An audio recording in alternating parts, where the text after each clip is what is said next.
परमेश्वर के व्यक्तित्व की भरपूरी को उसके कृतित्व के साथ पाकर, by activation in our flesh the life of living God, we get the salvation and redemption, and that's the life eternal. ईसाईयत अनंत जीवन नहीं है, हिंदूवाद मोक्षवाद नहीं है। मोक्ष अर्थात उस बंधन से स्वतंत्र हो जाएं जिसके लिए भारतीय दर्शन कहता है, कामये दुख तत्ता नाम प्राणी नामार्ति नाशनम, त्राहि माम पुंडरीकाक्षम पापोहम हरोहरि। प्राणी मात्र जहाँ कहीं है मृत्यु और पाप के बंधन में पड़ा हुआ है, कहीं भी जीवन के अंदर ज्योति नहीं है, पवित्रता नहीं है, शांति नहीं है। और इस संसार में जहाँ कहीं आप देखेंगे, हमारे परिवारों के अंदर, हमारे समाज के अंदर, हमारी राजनीति के अंदर, या कहीं भी जहाँ मनुष्य है, व्यापार कर रहा है तो, औद्योगिक नगरों में है तो मृत्यु है, शोक है, पीड़ा है, घटी है, महंगाई है, चोरी है, डकैती है, अशांति है, अधीरता है, अस्थिरता है, व्यभिचार है, माता पिता का अनादर है, ईर्ष्या है, जलन है, द्वेष है, और ऐसा ही सब कुछ है। और ये सब इसी कारण संसार नाश होता चला जाता है, मृत्यु को प्राप्त होता चला जाता है, क्योंकि परमेश्वर नहीं है, बाकी सब कुछ चीजें हैं। और परमेश्वर को हम जानना भी नहीं चाहते, बल्कि उस परमेश्वर को जानने के नाम पर हम भ्रम फैलाते हैं। हम उस परमेश्वर को जो अस्तित्वहीन नहीं है, अस्तित्व वाला है, उसको अस्तित्वहीन वस्तुओं में ढाल देते हैं, उसको हम मंदिरों में बांध देते हैं, उसको गिरजों और मंदिरों में, मस्जिदों में बांध देते हैं, जबकि परमेश्वर कहता है मैं इनमें से किसी में नहीं रहता। इसलिए आज संध्या काल के लिए प्रश्न आता है, परमेश्वर कौन है? एक उर्दू के शायर की नज्म अक्सर मुझे याद आ जाती है। जब उसने वो विवश हो गया, ढूंढ ढूंढ करके विवश हो गया उस परमेश्वर को ढूंढ ढूंढ करके, शायद तब उसने इस नज्म को लिखा था। वो कहता है, खूब पर्दा है, खूब पर्दा है, चिलमन से लगे बैठे हैं, साफ छिपते भी नहीं और सामने आते भी नहीं। इसीलिए परमेश्वर मनुष्य के लिए एक समस्या बना हुआ है, आज भी समस्या बना हुआ है। कल गोस्वामी तुलसीदास की उस उक्ति को मैं उद्धृत कर रहा था, आप लोग जो उपस्थित थे आपने सुना। तुलसीदास ने कितना ठीक कहा, जाकी रही भावना जैसी, प्रभु मूरत देखी तीन तैसे। जिसका जैसा विचार हो गया, उसने परमेश्वर को उसी विचारों के अंदर ढाल दिया, उसी स्वरूप में ढाल दिया, उसी पहचान में ढाल दिया। इसलिए यह वचन कहता है, देखिए 17 अध्याय का 2 पद, योना का सुसमाचार। क्योंकि तूने उसको सब प्राणियों पर अधिकार दिया कि जिन्हें तूने उसको दिया है उन सबको वह अनंत जीवन दे। प्रश्न आ गया, क्या हम अनंत जीवन के लिए उसे जानते हैं? क्योंकि परमेश्वर सृष्टा है और वो सृष्टि पर अपने आप को प्रकट करना चाहता है, पर हमारे बीच में और उसके बीच में, जैसा शायर ने कहा था, पर्दा है। वो इतना निकट है कि हम उसे पा सकते हैं, पर तो भी पर्दा है, खूब पर्दा है, चिलमन से लगे बैठे हैं। जो मुस्लिम संस्कृति को जानते हैं तो मुस्लिम घरानों के अंदर एक पर्दा होता है, और उस पर्दे को प्रकट करने वाला एक वस्तु होती है, एक ऑब्जेक्ट होता है, जिसको चिलमन कहते हैं। अर्थात एक चिक लगा होता है और उस चिक के ऊपर एक कपड़ा पड़ा होता है, एक कर्टन पड़ा होता है पतले से कपड़े का, जिसमें से आकृति झाई तो दिखाई देती है। जब कोई उससे लग के बैठ जाए एक तरफ दूसरी तरफ, तो ऐसा लगता है कि कोई आकृति बैठी है, पर ये नहीं मालूम पड़ता कि वो पुरुष है या नारी है, वो रामलाल है या श्यामलाल है, वो देवता है या परमेश्वर है, ये नहीं दिखाई देता। उसकी पहचान, आइडेंटिटी नहीं मालूम पड़ती। उसका रंग कैसा है, उसका नाक नक्श कैसा है, उसका हाथ पांव कैसा है, वो क्या कपड़े पहने हुए हैं, ये दिखाई नहीं देता है। ऐसे ही ठीक परमेश्वर और हमारे बीच में एक पर्दा पड़ा हुआ है, खूब पर्दा है, चिलमन से सटे बैठे हैं, पर दिक्कत क्या आ रही है? साफ दिखते भी नहीं। दिखते हैं, मंदिर में जाते हैं, मस्जिद में जाते हैं, कहते हैं दिखते हैं, पर दिखाई नहीं पड़ते, दिखाई नहीं पड़ते, दिखते नहीं। क्यों नहीं दिखते? क्योंकि साफ दिखते भी नहीं। हर सब कहता है परमेश्वर है, हर आदमी कहता है परमेश्वर है, पर मैं पूछूं कहाँ है? क्या आपने देखा? तो शायर कहता है नहीं देखा, बड़ा पर्दा पड़ा हुआ है। दिखता तो है कि हैं, चंद्रमा को देखते हैं तो कहते हैं, समुद्र को कहते हैं तो उसकी शक्ति को देखते हैं, एक बच्चे की मुस्कुराहट को देखते हैं तो उसके स्मित को देख करके, उसकी मासूमियत को देख करके लगता है कि परमेश्वर कितना मासूम होगा, परमेश्वर की मुस्कुराहट कैसी होगी। जब एक माँ की करुणा और वात्सल्य को देखते हैं, जब बच्चा उसकी कोख में सटा बैठा होता है, आंचल उस पर ढका होता है और माँ एक तक अपने बच्चे को अपलक दृष्टि से निहारती रहती है, दूध पीते बच्चे को प्रेम से विवल होकर के, तो लगता है कि परमेश्वर का प्रेम कैसा होगा उस माँ को देख के। पर परमेश्वर दिखाई नहीं देता, क्योंकि उसके और हमारे बीच में पर्दा पड़ा है। परंतु यहाँ वचन कहता है परमेश्वर चाहता है कि वो प्रकट हो। इसीलिए जितने प्राणियों को जिस पर उसका अधिकार है, परमेश्वर चाहता है उतने प्राणियों को, हर एक को, हर मनुष्य को जिन पर उसका अधिकार है, उन पर परमेश्वर अपने आप को प्रकट करना चाहता है, अनंत जीवन देना चाहता है। और वो अनंत जीवन क्या है? तीसरा पद। और अनंत जीवन यह है कि वे तुझ अद्वैत सच्चे परमेश्वर को जाने। पहले रुक जाइए। और अनंत जीवन ये है, मोक्ष किसे कहते हैं? परमेश्वर का जीवन। अनंत जीवन क्या है? परमेश्वर अनंत है, इसलिए उसका जीवन भी अनंत है। उस अनंत जीवन को पाने के लिए अनंत परमेश्वर को जानना। और अनंत जीवन ये है कि हम सब उस अद्वैत परमेश्वर को जानें। परमेश्वर अद्वैत है, दूसरा कोई और नहीं है। एकोमेव यतो परमेश्वरा, परमेश्वर एकमात्र ही है। उस एकमात्र परमेश्वर को हम सब जाने, यही अनंत जीवन है। और वो अनंत परमेश्वर, एकमात्र परमेश्वर, अद्वैत परमेश्वर, उसको कैसे जाने? जिसको उसने भेजा, अर्थात अपने पुत्र प्रभु यीशु मसीह में, जिसने उसको अपने आप को प्रकट किया, उस अनंत परमेश्वर को, अद्वैत परमेश्वर को जानने के लिए उस प्रभु यीशु मसीह को जाना। अनंत जीवन और सच्चा परमेश्वर यही है। एक वचन के अंदर हमने पढ़ा अनंत जीवन, पहला यूहन्ना 5 अध्याय उसका 20 पद, उसका आखिरी हिस्सा। अनंत जीवन और सच्चा परमेश्वर, कि ये लिखा है ना, जल्दी से पढ़ दीजिए, जल्दी से पढ़। यही है, क्या है वो? हम उसमें रहते हैं। बीच में कहता है उस सच्चे को हमने जान लिया है, क्योंकि वो सच्चा आ गया है, वो हमारे बीच में है। और अनंत जीवन और सच्चा परमेश्वर यही है, क्या कि हम उसमें रहते हैं। तो अनंत जीवन क्या हुआ? उस अद्वैत परमेश्वर को प्राप्त करना, जिसको अभी हम नहीं जानते, और उसको प्राप्त करने का मात्र एकमात्र उपाय है, उसकी पहचान है, हम उसमें बने रहते हैं, वो हमने बना रहता है। और जब इस रीति से इस परमेश्वर के जीवन में हमारा एकत्र, वो किसके माध्यम से होगा? परमेश्वर तो अनंत दिगंतों में रहता है, वो तो अरूप है, उसको कोई नहीं पहचान सकता, वो हमें कभी भी प्राप्त नहीं हो सकता।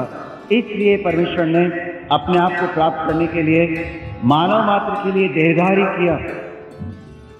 यही रहस्य है।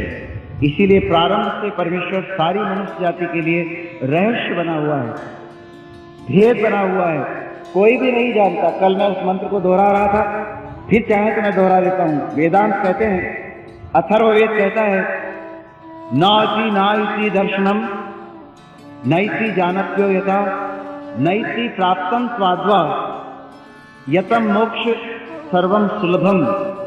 हे परमेश्वर, हमने हर प्रकार का प्रयत्न किया, ज्ञान की सारी ऊंचाइयों को प्राप्त कर लिया, हम पृथ्वी के नीचे तक उतर गए, हमने वायु से तेरा पता पूछा, हम सूर्य की ज्योतियों में ऊपर तक चढ़ गए, परंतु न तो सूर्य में तू हमें मिला, न वायु में तू हमें मिला, तेरी विधा मिली। तेरी पहचान मिली, परंतु तू नहीं मिला, तेरा रूप नहीं मिला। तू कहाँ है, तू कहाँ मिल सकता है? हमने तुझे नहीं जाना, नहीं थी। तू जो अंतहीन परमेश्वर है, तेरा अंत हमने नहीं पाया, तेरी अंतिम पहचान हमने नहीं पाई। तू कैसा है, तू कौन है, तू कहाँ है? थक गए ढूंढ ढूंढ के, थक गए। और जब ढूंढ के थक गए, तो वचन कहता है पापों के बंधन ने मनुष्य को पकड़े रखा, क्योंकि ये पाप हमारे बीच में और उसके बीच के अंदर एक पर्दा है। इसीलिए परमेश्वर हर मनुष्य के लिए रहस्य बना हुआ है। हम शारीरिक हैं, वह स्वर्गीय है। हम दैहिक हैं, वो आत्मिक है। वो सनातन है, हम नाशवान हैं। ये पर्दा हमारे बीच के अंदर है, और परमेश्वर ने मनुष्य को अपने आप को मोक्ष में उपलब्ध करने के लिए उस पर्दे को हटा दिया। परमेश्वर किस रूप में आ गया? 17 अध्याय 3 पद में अभी देख रहे थे यूहन्ना के सुसमाचार में। और अनंत जीवन ये है कि वे तुझ सच्चे अद्वैत परमेश्वर को और यीशु मसीह को, जिसे तूने भेजा, यीशु मसीह, प्रभु यीशु मसीह जिसे तूने भेजा, उसे जाने। अनंत जीवन यही है। कौन है यीशु मसीह? ईसाइयों का अवतार, गिरजे में रहने वाला। कितनी हमारी छोटा सा सोच विचार है ना, कितने अल्प बुद्धि होते हैं हम लोग। हमारे हिंदू भाई से पूछो तो हिंदू भाई कह देगा, जैसा मैं भी कभी ऐसा ही अंधा कंगाल था। ईसा मसीह अर्थात ईसाइयों से उसका संबंध, ईसाई धर्म से संबंध है। कृष्ण अर्थात हिंदू धर्म से संबंध है। बुद्ध अर्थात बौद्ध धर्म से संबंध है। मोहम्मद या अल्लाह अर्थात मुस्लिम धर्म से संबंधित है। इसका मतलब अल्लाह तो ईश्वर नहीं है ना, अल्लाह ईश्वर नहीं है। और अगर अल्लाह ईश्वर है तो वो यीशु मसीह नहीं है। और अगर यीशु मसीह नहीं है तो वो गॉड है, तो गॉड यीशु मसीह नहीं है। कैसा छोटे छोटे कुंड बनाए जिसमें कोई शांति न पाए, कैसा अभागा मनुष्य है। उस विराट परमेश्वर को हमने धर्म और कर्मों के साथ, जाति और दर्शनों के साथ बांट दिया। जो सारी जातियां और सारे धर्म जिसके हैं, परमेश्वर का वचन कहता है सारी जातियां तेरी ही तो हैं, सारे राजा तेरे ही तो हैं, सारे देश और सारे प्रदेश हे परमेश्वर तेरे ही तो हैं। हे सारे पृथ्वी के लोगों, परमेश्वर का जय जयकार करो। हे सारे पृथ्वी के लोगों, यहोवा को पहचानो, उसके पास आओ। परंतु हम किसके पास आते हैं? उस परमेश्वर के पास नहीं आते। हम सीमित भगवान बना के उसके पास आते हैं। हमने भगवान के अर्थ को इतना सूक्ष्म कर दिया है। एक ईसाई से पूछो भगवान शब्द तो कहता छी छी छी छी छी छी छी छी। भगवान नहीं, ईसा मसीह। एक हिंदू भाई से पूछो कि भाई उस अनंत जीवन के लिए सर्वशक्तिमान मोक्षदाता प्रभु यीशु मसीह के पास, अरे नहीं, छी छी छी छी। ईसा मसीह ईसाइयों का होता है, वो तो गिरजे में मिलता है। और ईसाई भी एक है कि क्रिसमस के दौरान हमारे घर में आओ तो ईसा मसीह का बबुआ आपको मिल जाता है, पलने के अंदर लेटा हो।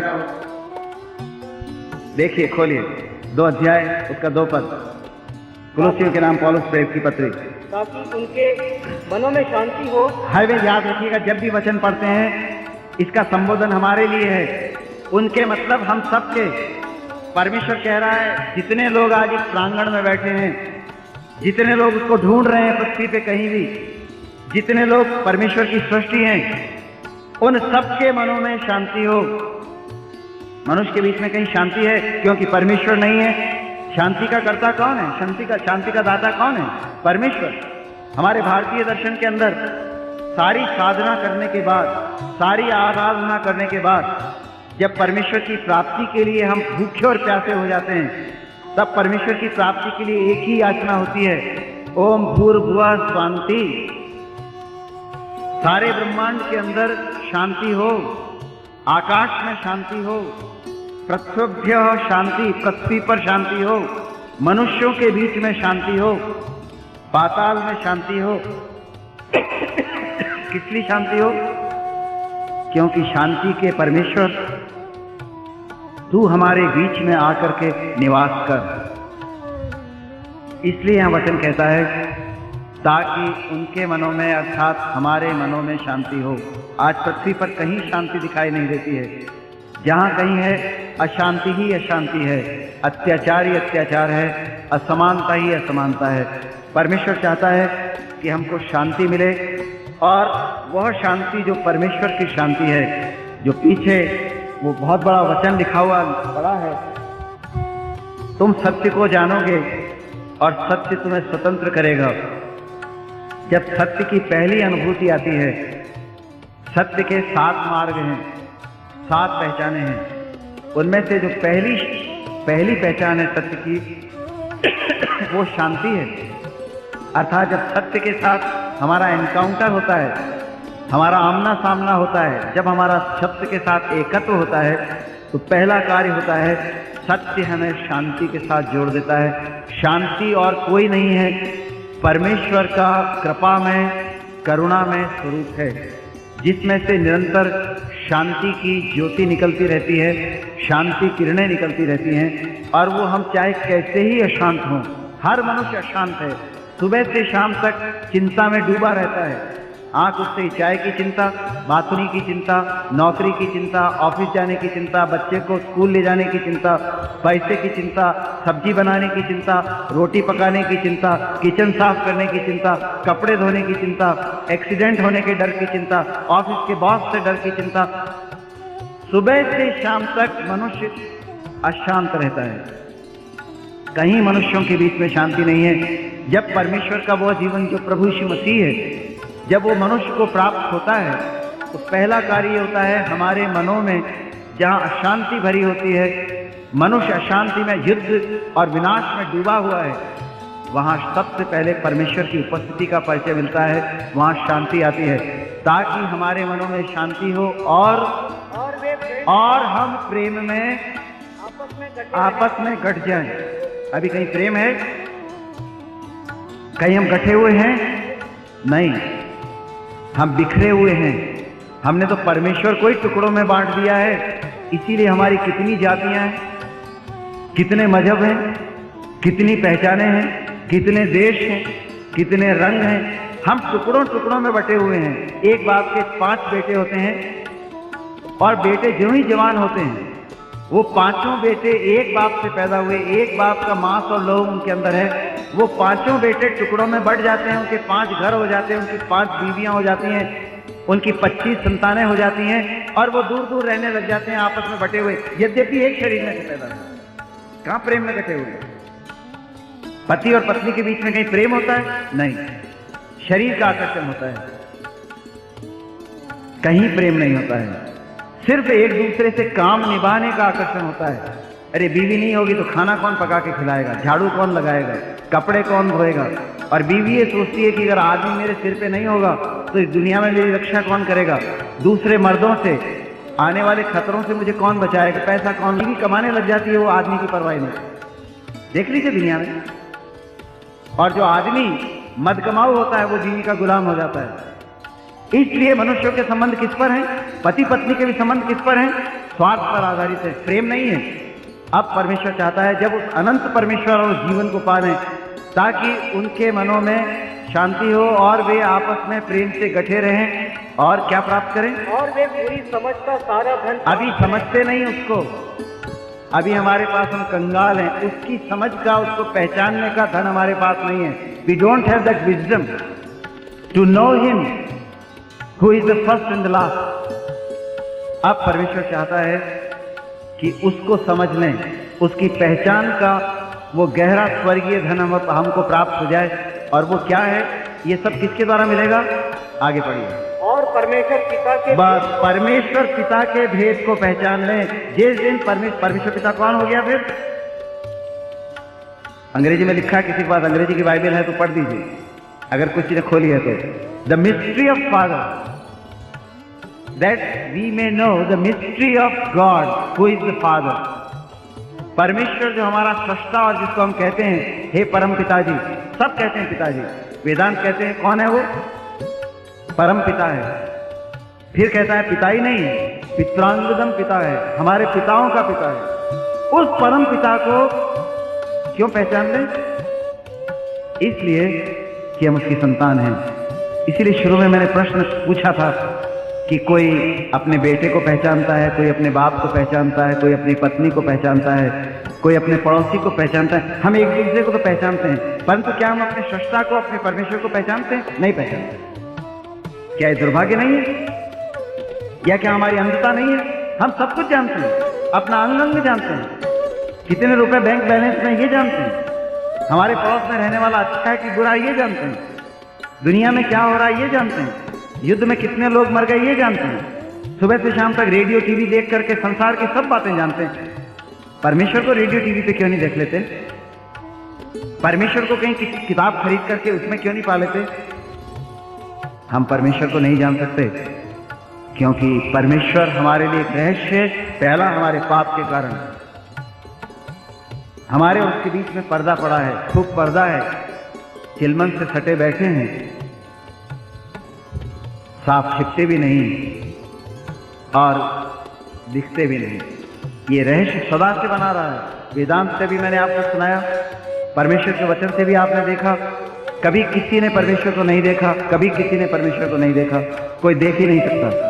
परमेश्वर अद्वैत परमेश्वर है। परम परमेश्वर ने उस भेद को प्रकट कर दिया। प्रभु यीशु मसीह का संबंध ईसाइयों से कहीं भी नहीं है। अगर ईसाई शब्द की व्याख्या करूं तो वो तो बहुत स्वर्गीय व्याख्या है, उसको आप समझेंगे नहीं अभी, और न उसकी आवश्यकता है हमें। किसी जाति, किसी संप्रदाय, किसी सिद्धांत से परमेश्वर का कोई संबंध नहीं है। परमेश्वर केवल परमेश्वर है और उसका सिद्धांत कुछ नहीं, परमेश्वर ही उसका सिद्धांत है। और उस परमेश्वर ने इस रहस्य को जो अनादिकाल से मनुष्य के पाप के कारण उससे छिप गया था, परमेश्वर छिप गया, हमारी दृष्टि से छिप गया, हमारे पापों ने उसके मुंह को हमसे दूर कर दिया। वचन कहता है हमारे अपराधों के कारण वो हमसे दूर हो गया। हम स्वभाव ही से पाप की संतान हैं, हम परमेश्वर से दूर भागने वाले लोग हैं, हम परमेश्वर की दृष्टि में दोषी हैं। वचन कहता है हम परमेश्वर की दृष्टि में नाश होने के लायक हैं। हम अपने पापों और अपराधों में सड़ रहे हैं। हम स्वभाव ही से उसकी अनाज्ञाकारिता करते हैं, हमारे में अनाज्ञाकारिता करने का स्वभाव है। परंतु परमेश्वर इसीलिए हमारे से रहस्य बना रहा, गोपनीय बना रहा। परमेश्वर के उस भेद को, वचन पढ़ रहे हैं हम, परमेश्वर जो भेद है उसको पहचान लें। वो भेद कौन है? परमेश्वर के उस भेद को, अर्थात मसीह यीशु को पहचान लें। जिसने मसीह यीशु को पहचाना और पा लिया, उसने परमेश्वर को पहचान लिया और पा लिया। और इस कारण परमेश्वर और कुछ नहीं है। परमेश्वर सृष्टा परमेश्वर है, सनातन परमेश्वर है। वो परमेश्वर भेद है, कोई उसको नहीं देख सका। अय्यूब की पुस्तक खोलिए, हम देखते हैं आज से 5000 साल पहले की बात हम कर रहे हैं, 6000 साल पहले की। वहां मनुष्य उसको ढूंढ रहा था, क्या किया उसने? अय्यूब की पुस्तक 23 अध्याय खोलिए और उसके 3 पद को पढ़िए। भला होता कि मैं जानता कि वह कहाँ मिल सकता है, तब मैं उसके विराजने के स्थान तक जा सकता। भला होता कि मैं उसको जानता, उसके रहने के स्थान को जानता, और जब ये जान जाता तो मैं उसको ढूंढने के लिए वहां पर ऊपर चढ़ जाता, उसकी पहचान को अपने जीवन में ले आता, पर वो संभव नहीं हुआ। पर ऐसा भला हुआ नहीं। आगे पढ़िए। मैं उसके सामने अपना मुकदमा पेश करता और बहुत से प्रमाण देता। परंतु वो मिला नहीं। फिर 42 अध्याय खोलिए इसी अय्यूब की पुस्तक का, उसके 5 और 6 पद को पढ़िए। क्या कहता है वो परमेश्वर का भक्त? मैंने कानों से तेरा समाचार, बस कानों से तेरा समाचार सुना था, इसके अलावा कुछ भी नहीं जानता था। तेरे कानों, अपने कानों से तेरा समाचार सुना था, उसके अलावा कुछ नहीं जानता। कब? अब आगे वो लिखता है परंतु अब मेरी आंखें तुझे देखती हैं। बस, और इसलिए क्या करता हूं मैं? इसलिए मुझे अपने ऊपर घृणा आती है। जिस दिन उस परमेश्वर को पहचान जाएंगे, उसी दिन हम घृणा से भर जाएंगे, अपने पापों को पहचान लेंगे। इसीलिए अभी हम सब धर्मी बने हुए हैं, पंडित बने हुए हैं, पादरी बने हुए हैं, ईसाई बने हुए हैं, हिंदू बने हुए हैं, वेदांती बने हुए हैं। हमने अपने पापों को छिपा रखा है क्योंकि हमने परमेश्वर को नहीं पहचाना। जिस वक्त में हम परम पवित्र वस्तु को देखते हैं, उसी वक्त में हमारी गंदगी जो हमारे जीवन में भरी हुई है वो प्रकट हो जाती है। किसी ने परमेश्वर को नहीं पहचाना। और देखिए अय्यूब की पुस्तक 11 अध्याय खोलिए, अय्यूब की पुस्तक का 11 अध्याय 7 पद पढ़िए। क्या तू ईश्वर का गूढ़ भेद पा सकता है?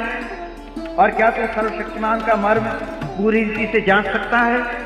8 कद वो आकाश सा ऊंचा है, तू क्या कर सकता है? वो अधोलोक से गहरा है, तू कहाँ समझ सकता है? उसकी माप पृथ्वी से भी लंबी है और समुद्र से चौड़ी है।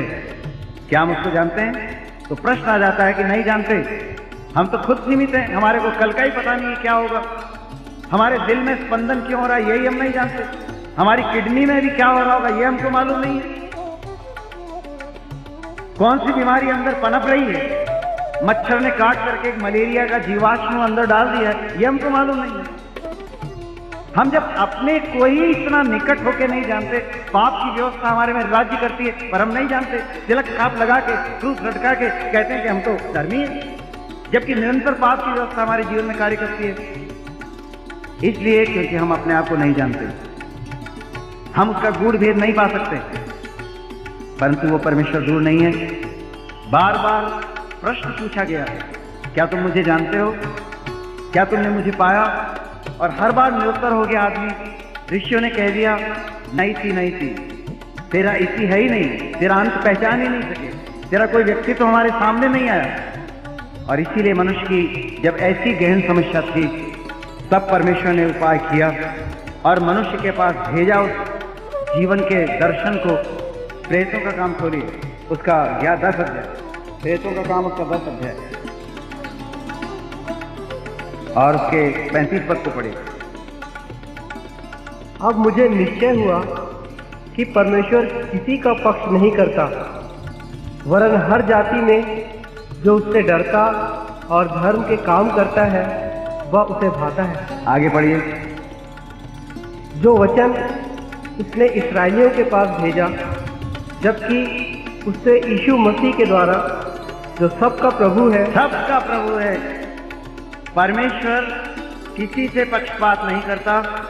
वचन कहता है परमेश्वर न कोई ईसाई को पहचानता न हिंदू को पहचानता है। परमेश्वर का संबंध न किसी गिरजे से है न किसी मंदिर से है, वो तो भक्ति की भावना को ढूंढता है।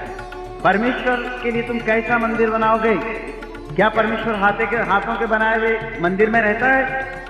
आगे परमेश्वर कहता है क्या तुम नहीं जानते कि तुम परमेश्वर का मंदिर हो और परमेश्वर का आत्मा तुम में वास करता है?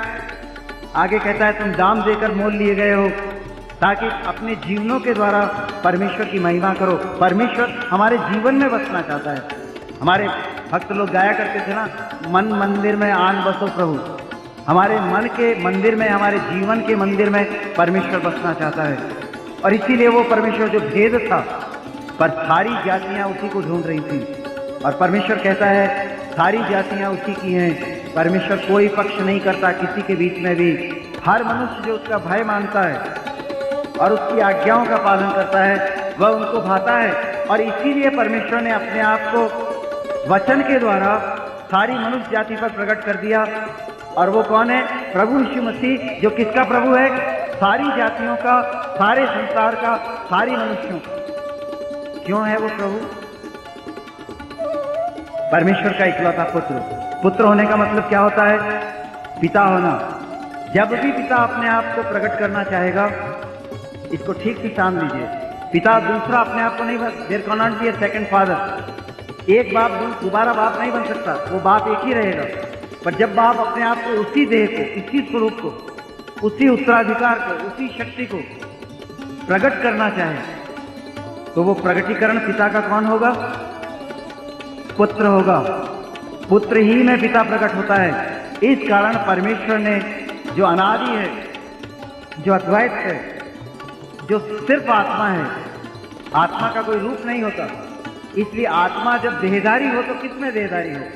परमेश्वर पिता जो आत्मा है, पिता इसलिए है कि वो सृष्टा है, इसलिए वो पिता जब देहधारी हो तो किसमें देहधारी हो?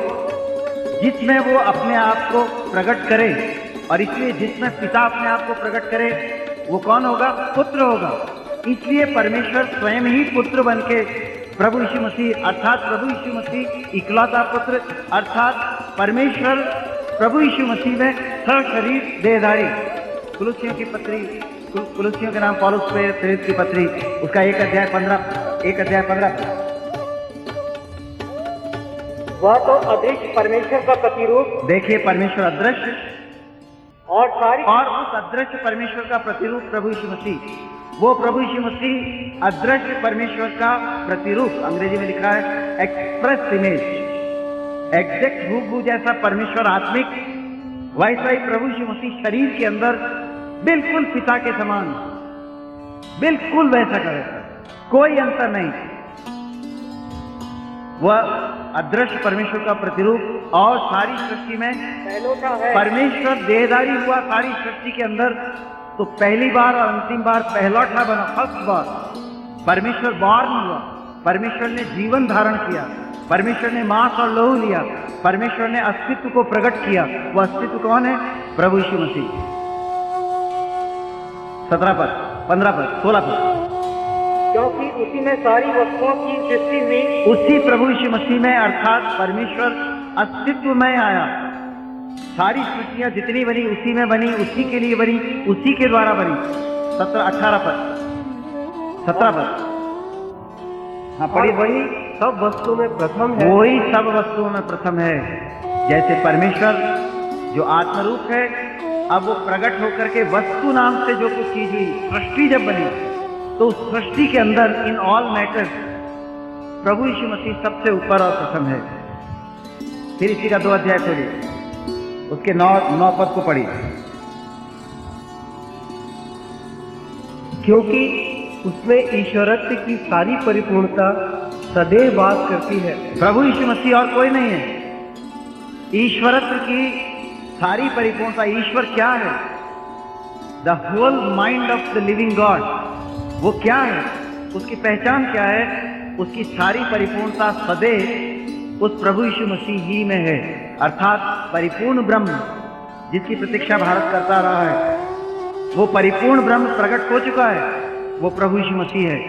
अगर प्रभु यीशु मसीह नाम की मैं व्याख्या करूंगा अभी, प्रभु का मतलब सनातन, शाश्वत, सबका स्वामी। यीशु का मतलब, यीशु शब्द का अर्थ क्या है? मत्ती का सुसमाचार 1 अध्याय खोलिए, उसके 21 पद को पढ़िए।